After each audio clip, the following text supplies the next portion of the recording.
Now students we have to discuss the inverse of cos function. अब जैसा कि हमने साइन फंक्शन के बारे में पढ़ा था, वो सेम चीज़ें हमने कॉस फंक्शन के बारे में भी 11th क्लास में पढ़ ली थी कि कॉस फंक्शन का डोमेन क्या होता है, इसका कोडोमेन क्या होता है, इसकी रेंज क्या होती है, फंक्शन का कर्व कैसा होता है, इसका बिहेवियर कैसा होगा। ये फंक्शन भी as sine function periodic function होता है, विच मीन्स अब फंक्शन अगर पीरियोडिक है तो इसका मतलब फंक्शन एक इंटरवल के बाद, एक फिक्स इंटरवल के बाद अपने आप को रिपीट करेगा। और जहाँ फंक्शन अपने आप को रिपीट करता है ऐसा फंक्शन हमारा 1 1 तो नहीं हो सकता। तो चलिए एक बार इसको जल्दी से देखते हैं। हमने cos x का एक कर्व बना रखा है बेटा आपके सामने, आपको दिखाई दे रहा है बेटा। सपोज लेट्स टेक 0 पे फंक्शन की वैल्यू 1 होती है, 2 पाई पे भी फंक्शन की वैल्यू 1 होती है, -2 पाई पे भी फंक्शन की वैल्यू 1 होती है। So there are infinite points where cos gives value 1, which means function के डोमेन में ऐसे बहुत सारे इनफाइनाइट पॉइंट्स हैं जिन पे फंक्शन की वैल्यू रिपीट होगी। इसका मतलब फंक्शन मेरा 1 1 नहीं होगा। अब ऑन टू की बात करते हैं, तो यहाँ पे आपको साफ साफ दिखाई दे रहा है फंक्शन की रेंज क्या है बेटा, -1 to 1, close interval -1 to 1, which is not equals to its codomain, which means function is not onto. So here also, to define its inverse we have to restrict its domain and codomain. अब देखते हैं इसका domain क्या होगा और codomain क्या होगा। तो बेटा अगर हम बात करें, तो अगर मैं ये वाला स्पैन ले लूँ, 0 से पाई वाला स्पैन अगर मैं ले लूँ, तो इसमें देखो फंक्शन मेरा वेल डिफाइंड है। आपको दिख रहा है कि फंक्शन के जो भी हमारा डोमेन हमने लिया है 0 to पाई, इसमें ऐसा कोई भी एक से ज़्यादा पॉइंट हमें नहीं मिल रहे डोमेन के जिस पे फंक्शन की वैल्यू रिपीट कर रही है। सब पे डिस्टिंक्ट वैल्यू है, विच मीन्स 1 1 होने में कोई प्रॉब्लम नहीं है। एंड कोडोमेन अगर मैं -1 to 1 ले लूँ तो हमारा फंक्शन इजीली ऑन टू भी हो जाएगा। तो चलिए हम नया फंक्शन डिफाइन करते हैं, cos function, where domain is close 0 to pi and codomain is close interval -1 to 1, such that cos x equals to y। अब ये फंक्शन बेटा हमारा कैसा फंक्शन होगा बेटा, बाइजेक्टिव फंक्शन होगा। अब cos फंक्शन हमारा बाइजेक्टिव हो गया तो इसके बाद हम इसका इन्वर्स डिफाइन कर सकते हैं। तो देयरफॉर हमने इसका इन्वर्स फंक्शन डिफाइन किया है, such that cos inverse y is equals to x. Here close 0 to pi is called principal value branch of cos inverse x. As we discussed earlier students, हम यहाँ पे कोई भी दूसरा स्पेन भी ले सकते हैं। मैंने 0 to पाई लिया है, आप पाई टू 2 पाई भी ले सकते हैं, आप -पाई टू 0 भी ले सकते हैं, आप -2 पाई से पाई वाला भी ले सकते हैं। बट जो पूरे वर्ल्ड में जो एक स्पेन फॉलो होता है, जो सब लोग यूज़ करते हैं, वो 0 to पाई वाला स्पेन होता है। इसीलिए हम इसको प्रिंसिपल वैल्यू ब्रांच कहते हैं cos इनवर्स x की।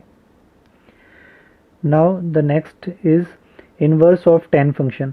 अब tan का डोमेन क्या होता है बेटा, ये हमने 11th क्लास में अच्छे से पढ़ा था। tan फंक्शन क्या होता है बेटा, sin x upon cos x। सो ऐसे पॉइंट्स जिन पे cos x हमारा 0 हो जाता है, उन पॉइंट्स को हमें डोमेन में से, R में से क्या करना पड़ता है बेटा, माइनस करना पड़ता है, रिमूव करना पड़ता है। तो हमारा cos फंक्शन कहाँ 0 होता है, ऑड मल्टीपल्स ऑफ π/2, तो which means we have to minus those points from our domain. So our domain is r minus x is equals to 2n+1 π/2 where n belongs to integers. Codomain is whole r and range is whole r। ये हमने पढ़ा था बेटा। देखो बेटा tan का जो graph होता है वो कुछ इस टाइप का होता है, ये आपने पढ़ा हुआ है। ये जितने भी ऑड मल्टीपल्स ऑफ π/2 हैं, इस पे हमारा जो tan फंक्शन है ये π/2 पॉइंट पे क्या देता है बेटा, असिम्पटोट देता है। ये भी मैंने आपको 11th क्लास में बताया था। अब असिम्पटोट क्या होता है, जो नए स्टूडेंट्स हैं उनके लिए, ऐसा पॉइंट बेटा, ये वर्टिकल असिम्पटोट है, ऐसा पॉइंट जिस पे उसकी लेफ्ट हैंड लिमिट +∞ हो और राइट हैंड लिमिट उसकी -∞ हो, ऐसे पॉइंट को हम क्या कहते हैं बेटा, वर्टिकल असिम्पटोट कहते हैं। ठीक है बेटा। तो अब हमने नया फंक्शन डिफाइन किया, ठीक है। अब ये जो फंक्शन है हमारा, इस फंक्शन को ऑन टू होने में देखो बेटा कोई प्रॉब्लम नहीं है। यहाँ आप साफ साफ देख सकते हैं इसका जो रेंज है और जो इसका कोडोमेन है वो इक्वल है। रेंज भी पूरा का पूरा R है और कोडोमेन भी R है, विच मीन्स इसको ऑन टू होने में तो कोई प्रॉब्लम नहीं है। अब दिक्कत कहाँ आ रही है बेटा, ये 1 1 नहीं है। जैसा कि आप देख सकते हैं, अगर मैं ये वाली फिक्स वैल्यू ले लूँ तो ये बहुत बार रिपीट करेगी, इनफाइनाइट टाइम्स ये वैल्यू रिपीट कर रही है इनफाइनाइट पॉइंट्स के लिए, विच मीन्स फंक्शन इज नॉट 1 1। ये आपको ग्राफिकली सबसे साफ में दिखाई दे रहा है। तो अगर इसको 1 1 बनाना है तो again we have to restrict its domain. तो अब नया डोमेन हम क्या लें बेटा? अब नया डोमेन जो सब लोग वर्ल्ड वाइड यूज़ करते हैं वो नया डोमेन क्या है बेटा? ये वाला स्पेन -π/2 से π/2 ओपन इंटरवल। अब सिंस π/2 और -π/2 हमारे डोमेन में नहीं है तो हम क्लोज इंटरवल नहीं लगाएंगे यहाँ पे। हमें डोमेन क्या लेना है? -π/2 से π/2 ओपन इंटरवल। ठीक है बेटा। अब ये हमारा नया डोमेन हो गया। को डोमेन हमारा पूरा अगेन आर ही है। अब हमने नया फंक्शन डिफाइन किया tan x = y is a bijective function. अब आप देख सकते हैं इस पेन में -π/2 से π/2 वाले में फंक्शन को कोई प्रॉब्लम नहीं है, फंक्शन बिल्कुल स्मूथली चल रहा है। हर डिफरेंट पॉइंट पे हमें डिफरेंट इमेजेस मिल रही हैं, कहीं पे भी वैल्यू रिपीट नहीं हो रही है। ठीक है बेटा। Range is equals to codomain which means function is onto also. So this function is bijective function. So we can define its inverse. अब हमने इसका इनवर्स डिफाइन करना है तो अब हमने इसका इनवर्स डिफाइन किया tan इनवर्स r फ्रॉम -π/2 से π/2 tan inverse y is equals to x। Here open interval -π/2 से π/2 is called principal value branch of tan inverse x.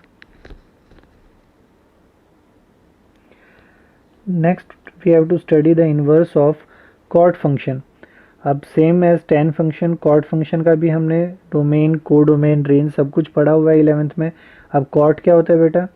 Just tan का ऑपोजिट। अब इसमें डिनोमिनेटर में हम जानते हैं सब के साइन होता है, विच मीन्स अब हमें वो पॉइंट्स डोमेन में से रिमूव करने हैं जहाँ हमारा साइन फंक्शन जीरो होता है। अब साइन किस पे जीरो होता है बेटा? n पाई पे जीरो होता है, विच मीन्स हमें क्या करना है? अब r में से वो सारे पॉइंट्स माइनस कर देने हैं, रिमूव कर दें जिन पे हमारा साइन जीरो होता है। को डोमेन यहाँ पे भी r ही होगा, रेंज यहाँ पे भी पूरा का पूरा r होगा, विच मीन्स फंक्शन को ऑन टू होने में तो कोई प्रॉब्लम नहीं है। जब जब हमारा रेंज और को डोमेन इक्वल होंगे तो ऐसे में फंक्शन ऑन टू तो आराम से हो जाएगा। अब यहाँ भी सेम प्रॉब्लम है, जैसा कि आपको कर्व दिखाई दे रहा है कॉट इनवर्स एक्स का, कॉट का। तो यहाँ पे भी फंक्शन मेरा 1 1 नहीं है, इनफाइनाइट पॉइंट्स पे फंक्शन की वैल्यू रिपीट कर रही है, which means function is not 1 1। This implies that function is not bijective. So to make this function 1 1 we have to restrict its domain. अब इसका डोमेन क्या हो जिससे कि ये फंक्शन हमारा 1 1 भी हो जाए। तो बेटा अब हम इसका डोमेन लेंगे ओपन इंटरवल 0 to π। अब हम ये वाला स्पैन ले रहे हैं, open interval 0 to π। Since 0 is not included in our domain, pi is not included in our domain, तो हमने ओपन इंटरवल लेना है 0 से π वाला। इस स्पैन में देखिए फंक्शन स्मूथली डिफाइन है, स्मूथली चल रहा है बिल्कुल, कोई भी एक से ज़्यादा ऐसे पॉइंट्स नहीं है जिनमें फंक्शन की वैल्यू रिपीट कर रही है। हमारी रेंज भी को डोमेन के इक्वल है, तो इस फंक्शन को बाइजेक्टिव होने में कोई प्रॉब्लम नहीं होगी बेटा। सो अब हमने नया फंक्शन डिफाइन किया cot function open 0 to π to r such that cot x equals to y is a bijective function. अब बाइजेक्टिव हो गया तो इसका इन्वर्स भी डिफाइन हो जाएगा। So we can define its inverse cot inverse function r to close open 0 to π cot inverse y is equals to x. Here open 0 to π is called principal value branch of cot inverse x. Now we have to discuss inverse of sec function. sec function का domain क्या होता है बेटा? sec function क्या होता है हमारा? 1/cos x होता है, सब जानते हैं ना बेटा। अब देखो इसमें भी हमें वही सेम जैसे हमने tan फंक्शन का ग्राफ बनाते टाइम किया था, इसमें भी हमें डोमेन में से वो पॉइंट्स को रिमूव करना है जहाँ कि हमारा cos फंक्शन क्या देता है बेटा? 0 देता है। तो विच मीन्स डोमेन हमारा क्या हो जाएगा? r minus all odd multiples of π/2। को डोमेन हमारा r है। यहाँ हमारा रेंज क्या होगा बेटा? यहाँ हमारा रेंज होता है सेक फंक्शन का, हाँ ये चीज़ हमने 11th में डिस्कस की थी कि सेक फंक्शन का जो रेंज होता है वो क्या होता है बेटा? r minus open interval -1 to 1। ठीक है बेटा। तो अब हमने फंक्शन डिफाइन किया हमारे given domain and codomain पे such that function is equals to sec x is not bijective. अब जैसा कि आपको फंक्शन का कर्व दिखाई दे रहा है, ये फंक्शन हमारा बाइजेक्टिव नहीं है, which means function is not 1 1 and not onto. देखो बेटा 1 1 क्यों नहीं है? यहाँ पे हमें ऐसे इनफाइनाइट पॉइंट्स मिलेंगे जहाँ पे फंक्शन की वैल्यू अपने आप को रिपीट करेगी, which means function is not 1 1, and range is not equals to codomain, which means function is not onto. So to make it bijective we have to restrict its domain and codomain. तो अब domain क्या लिया जाए, तो अब हम domain जो हम लोग यूज़ करते हैं इस फंक्शन का वो क्या होगा बेटा, close 0 to pi minus pi by 2. देखो बेटा अब हमें क्या लेना है, क्लोज 0 टू पाई. अब हमें ये वाला स्पैन लेना है, 0 से पाई वाला स्पैन लेना है, जिसमें हमें एक पॉइंट को एक्सक्लूड करना है. वो कौन सा पॉइंट है बेटा, पाई बाई 2, क्योंकि पाई बाई 2 पे फंक्शन की वैल्यू डिफाइन नहीं है. तो अब हम 0 टू पाई वाला जो स्पैन लेंगे तो हमें फंक्शन का कर्व का बिहेवियर देखो, 0 से लेके पाई बाई 2 तक ये मिलेगा, और ओपन पाई बाई 2 से पाई बाई 2 पाई पे क्या मिलेगा बेटा, ये वाला कर्व मिलेगा. तो अब हम इन दो कर्व को रेफरेंस मान के चल रहे हैं. देखो कोई भी वैल्यू अपने आप को रिपीट नहीं कर रही है किसी भी पॉइंट पे, which means function is 1 1, and जो रेंज है हमारा वो कोडोमेन के इक्वल हो जाएगा, which means function is onto also. So let's define the new function, sec function close 0 to pi minus pi by 2 to r minus open interval minus 1 to 1 sec x equals to y. अब ये function जो हमने define किया बेटा function, ये हमारा easily bijective हो जाएगा, आपको दिखाई दे रहा है. तो अब अगर ये फंक्शन बाइजेक्टिव हो गया तो हम इसका इन्वर्स डिफाइन कर सकते हैं. So we define its inverse, sec inverse function हमने डिफाइन किया है. ठीक है बेटा, r माइनस open interval minus 1 to 1 to close 0 to pi minus pi by 2 sec inverse y is equals to x. Here close interval 0 to pi minus pi by 2 is called principal value branch of sec inverse x.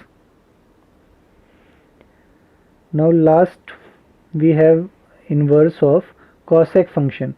अब cosec function भी हमने पहले पढ़ा था 11th में. कैसा function होता है cosec function, 1 upon sine function.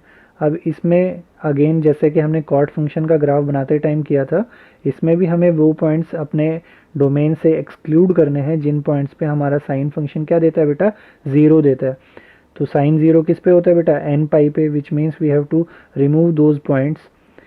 So domain is r minus x is equals to n pi where n belongs to integers. Codomain is r, and as sec function, cosec function का भी range क्या होता है बेटा, r minus open interval minus 1 to 1. So let's define our function. अब हमने नया function define किया such that f x equals to cos x x. अब इसका कर्व देखिए बेटा, आपको दिखाई देगा कि ये फंक्शन भी हमारा बाइजेक्टिव नहीं है, since this function is not 1 1 and not onto. ये आपको दिखाई दे रहा है, इनफाइनाइट पॉइंट्स पे फंक्शन की वैल्यू रिपीट करेगी. ठीक है, तो इसका मतलब फंक्शन मेरा 1 1 नहीं होगा, and range is not equals to codomain, which means function is not onto. ठीक है बेटा. So again to make this function bijective we have to restrict its domain and codomain. So we take domain as close interval minus pi by 2 to pi by 2 minus 0, close interval minus pi by 2 to pi by 2. अब हमने ये वाला span लेना है बेटा, minus pi by 2 से पाई by 2 वाला span लेना है, जिसमें हमें 0 को एक्सक्लूड करना है, क्योंकि 0 पे हमारे फंक्शन की वैल्यू डिफाइन नहीं है, 0 हमारा डोमेन का पार्ट नहीं है. तो इस 0 को हमें एलिमिनेट करना पड़ेगा. तो हमारा जो इंटरवल बना वो close interval minus pi by 2 to pi by 2 minus 0, ये हमारा नया डोमेन होगा. एंड को डोमेन हमारा r minus open interval minus 1 to 1 होगा. अब इस नए डोमेन पे चेक कीजिए बेटा, माइनस पाई बाई 2 से 0 पे बिहेवियर आपको दिखाई दे रहा है, एंड ओपन 0 से पाई बाई 2 पे भी आपको बिहेवियर दिखाई दे रहा है. कोई भी वैल्यू फंक्शन की रिपीट नहीं हो रही है किसी भी पॉइंट पे, which means function is 1 1, and range is equals to codomain, which means function is onto. So let us define our new function cosec function, close interval minus pi by 2 to pi by 2 minus 0 to r minus open interval minus 1 to 1 cosec x equals to y is a bijective function. ये सभी को दिखाई दे रहा है बेटा, ये function हमारा बाइजेक्टिव हो रहा है. अब बाइजेक्टिव है तो इसका इन्वर्स भी हम डिफाइन कर सकते हैं. अब हमें इसका इन्वर्स डिफाइन करना है. कॉसेक इन्वर्स फंक्शन हमने डिफाइन किया, r minus open interval minus 1 to 1 to close interval minus pi by 2 to pi by 2 minus 0. Cosec inverse y is equals to x. Here close interval -π/2 to π/2 -0 is called principal value branch of cosec inverse x। अब बेटा हमने सभी functions का inverse निकालना सीख लिया। हमने बताया कि कैसे हम ट्रिग्नोमेट्रिक फंक्शंस का इन्वर्स डिफाइन कर सकते हैं। अब हमें नेक्स्ट पार्ट में इनकी कुछ प्रॉपर्टीज़ डिस्कस करनी है।